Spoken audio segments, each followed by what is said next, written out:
Hey there, everyone. Good afternoon, good morning, good evening, wherever you're at. Hope you're having a good one. My name is Nick, aka Static Suppressor.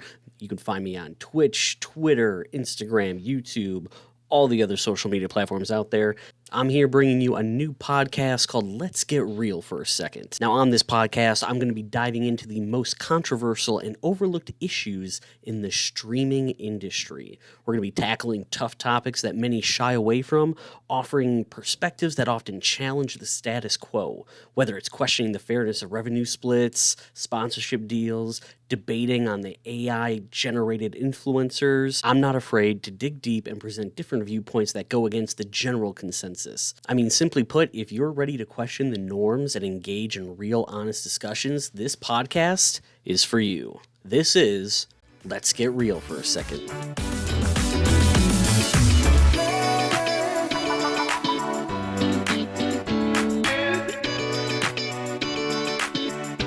So the topic of conversation for today's podcast is going to be the revenue split between streamers and the platforms.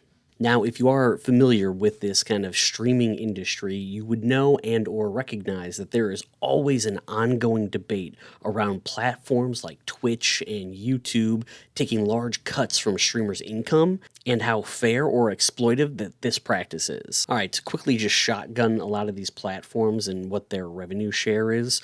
At the very top, I would personally say for Twitch, considering that's my main platform for me, Twitch takes a pretty even 50-50 split right down the middle when it comes to subscriptions. Now, when it comes to those bits, the virtual currency from Twitch, bits, funny enough, are kept 100% by the streamer or creator. And then when you get into Twitch ad revenue, it's again pretty an even split of 55% up to like 70%. Now keep in mind on Twitch, if you are a partner or if you're a higher tiered affiliate, you would actually qualify potentially for a 70-30 split where you as the creator would keep 70% and then Twitch would actually only keep 30. Now along with Twitch, I would actually put up there with Kick being Twitch's kind of enemy, if you will.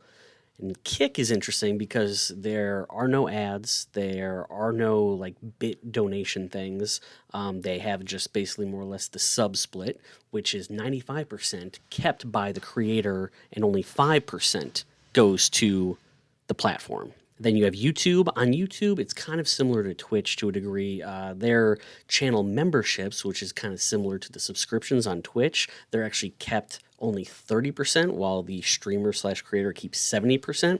But when it comes to their ad revenue split, again, pretty much solid 50-50 split across the board. But then you do have specialty things such as super chats and super stickers where, YouTube only takes 30% and the creator keeps 70% of that, kind of similar to like a Twitch bit, if you will. Of course, you then have the vertical platform of TikTok where they also have subscriptions, which has been reported to be relatively low, kind of similar to Twitch. And they also do have diamonds, which is similar to Twitch bits and YouTube super chats and super stickers, etc. And those also have basically a 50% cut to the platform versus the streamer as well. So the real discussion here is the split that these platforms are taking versus giving to the content creator/streamer who is choosing their platform to create content on, is it fair compensation? Now, again, if you're familiar with today's day and age, all right, we're in October of 2024, there is an increase always of the streamers and content creators want more. They feel like they're being gypped. They feel like they're owed more. It almost doesn't matter what kind of platform it is, whether it is YouTube, Twitch, TikTok, etc., they want more. And I suppose that could be understanding because they feel personally like they are worth more than just basically 50% of what they put out to their audience. And of course, with any kind of two-sided topic like this, you have one side being the platforms, devs, developers, if you will, and then on the other side, you have your streamers and content creators. Those on the platforms of Twitch and YouTube and TikTok and all the other ones, they're saying, hey, we are providing you with an infrastructure and audience and tools for you as the creator to thrive, which would justify their cut of the 50%. Plus, you have to take into account there's also costs for server maintenance, customer support, any new features that come out. At the end of the day, new features cost money. And a lot of creators and streamers, I think personally, sometimes overlook the fact that, oh, it actually costs Twitch or YouTube to actually put these new features out. I thought they could just basically snap their fingers and here we have what we want, and it all costs the same, so we should get more. That's not how it works. And because of that, a lot of these platforms will argue that their splits are in line with what the industry norms are. Now, keep in mind, these platforms kind of run the whole industry in and of themselves. But again, now, from a streamer point of view, you have many streamers that argue that the 50-50 is just too low, especially when a lot of smaller creators struggle to make a livable income. Now, I'm going to tell you, as a streamer and content creator who has been posting content pretty consistently on and off for the past 7 years. I rarely take a month, okay? You can find me all over social media, always posting gaming content, tutorials, etc., right? Even as a content creator for over 7+ years, I will always take the side of the platform versus all of these smaller and or even larger content creators. Because a little background on me, I was born in the 80s, grew up through the 90s. I come from a background of, hey, you go to work from your 9 to 5 job, whether it's an office job or a blue collar job, or maybe it's even an at-home job, okay?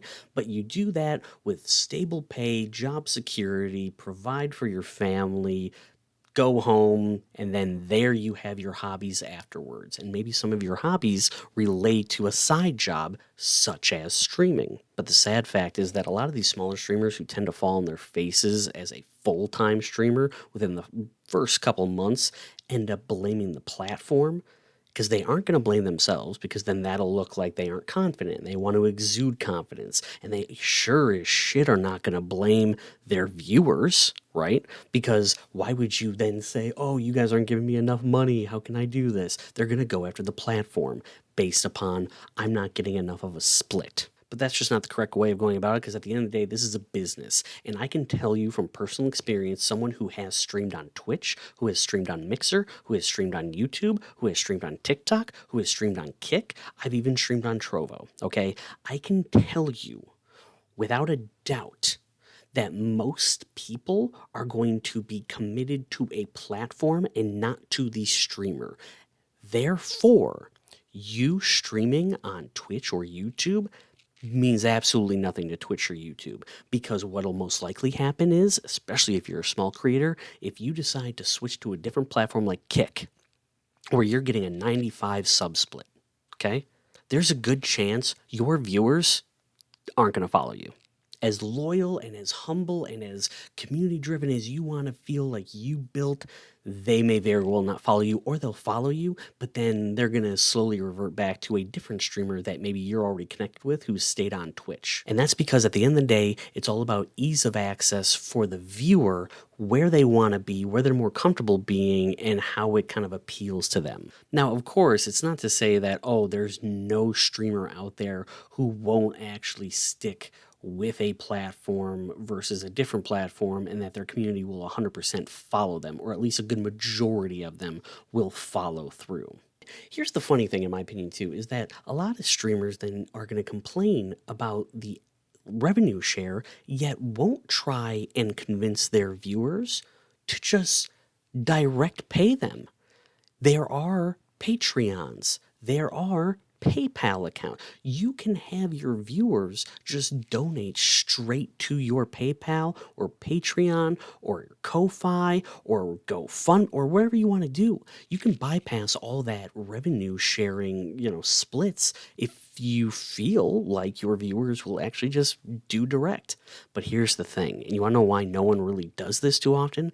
Because everyone knows the viewer enjoys the engagement and interaction that these financial kind of incentives give to the viewer. I can tell you, streaming on Twitch for the past 4 years consistently for every single week of almost every single month, I rarely get an actual cash donation. I will more than likely get a subscription.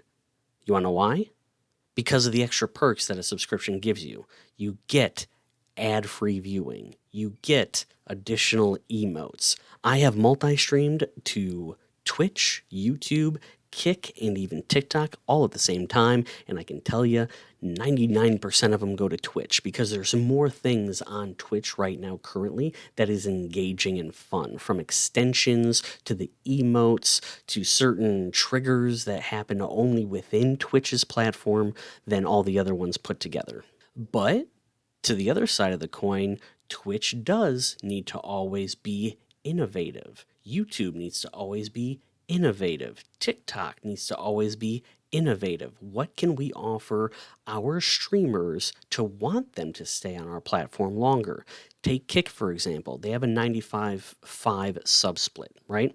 How would anyone not want to stream over on Kick to keep 95% of your sub?